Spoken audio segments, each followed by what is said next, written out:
Salam, Pak Esra. Manusia itu diciptakan pertama atau kemudian setelah penciptaan yang lain ada, Pak?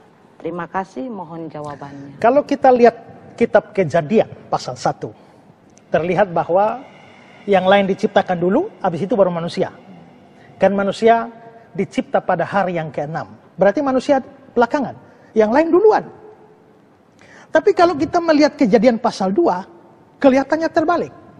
Manusia lebih dulu, baru ciptaan yang lain.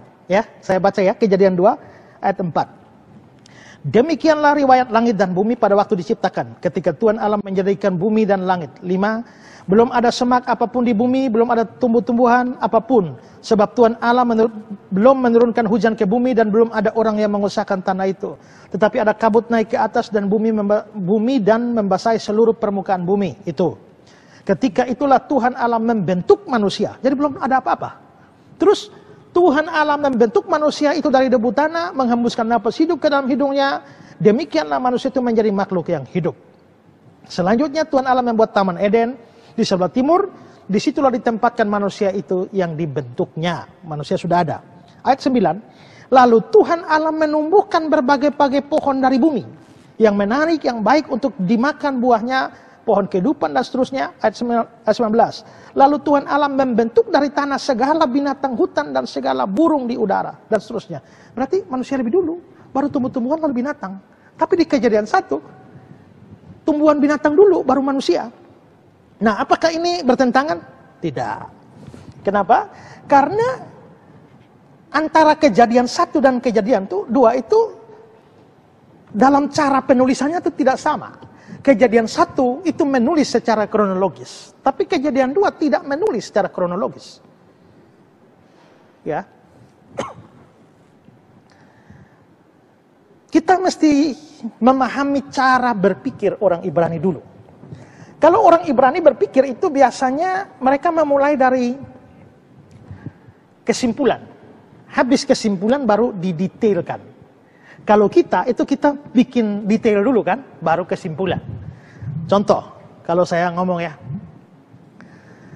Hari Senin saya dari Kupang berangkat ke Surabaya.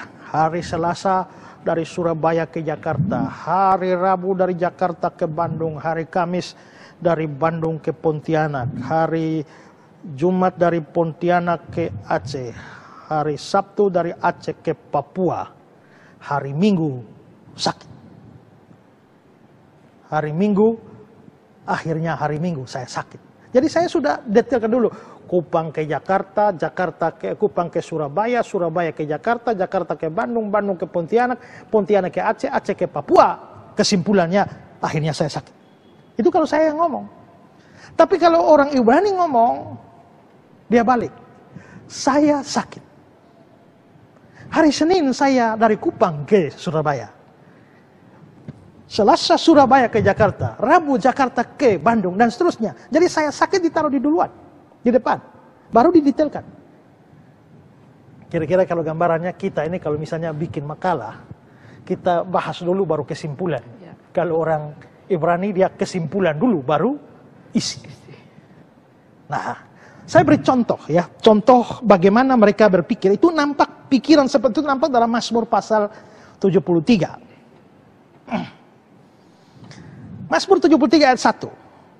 Sesungguhnya Allah itu baik bagi orang yang tulus hatinya, bagi mereka yang bersih hatinya. Ini kesimpulan ini. Allah itu baik bagi mereka yang bersih hatinya. Tapi memasuki ayat 2, dia mulai kembali kayak mundur. Tetapi aku sedikit lagi maka kakiku terpleset, nyaris aku tergelincir. Sebab aku cemburu kepada pembual-pembual kalau melihat kemujuran orang fasik. Sebab kesakitan tidak ada pada mereka, sehat dan gemuk tubuh mereka. Mereka tidak mengalami kesusahan manusia, mereka tidak kena tulah seperti yang lain. Ayat 12 dan seterusnya. Sesungguhnya itulah orang fasik. Mereka menambah harta benda senang selamanya. Sia-sia sama sekali aku mempertahankan hati yang bersih. Dan membasuh tanganku tanda tak bersalah. Namun sepanjang hari aku kena tulah dan kena hukum setiap pagi.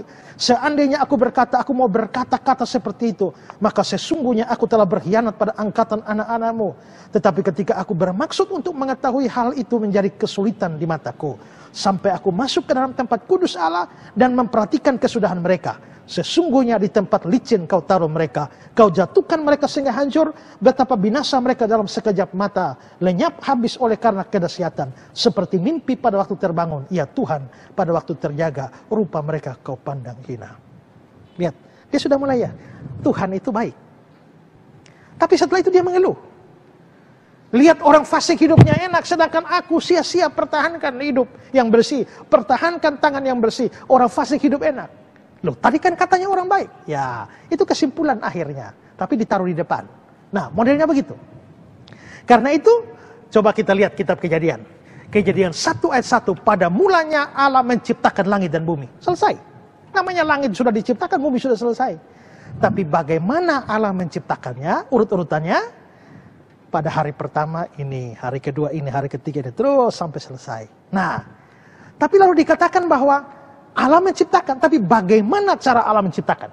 Allah menciptakan manusia itu laki-laki dan perempuan. Tapi bagaimana dia menciptakan? Didetailkan, dijelaskan di dalam Kejadian pasal 2. Waktu itu Allah mengambil tanah, membentuk manusia itu, lalu menghembuskannya. Itu caranya. Caranya tidak dibicarakan dalam Kejadian 1. Terus perempuan. Ditidurkanlah si laki-laki itu, Allah mengadakan pembedahan, lalu mengambil tulang rusuk, dibentuklah manusia perempuan itu kan caranya. Tapi di Kejadian 1 kan sudah dibilang, lalu diciptakanlah manusia itu laki-laki dan perempuan, selesai. Tapi caranya dijelaskan. Nah, karena itulah maka di Kejadian 2 ada pengulangan dengan pembahasan lebih detail. Karena itulah maka Kejadian 2 tidak bisa dinilai secara kronologis. Yang kronologis Kejadian 1. Maka sesungguhnya semua ciptaan yang lain diciptakan lebih dulu. Setelah itu manusia terakhir. Kalau Kejadian 2 hanya penjelasan tambahan yang tidak bersifat kronologis. Ya.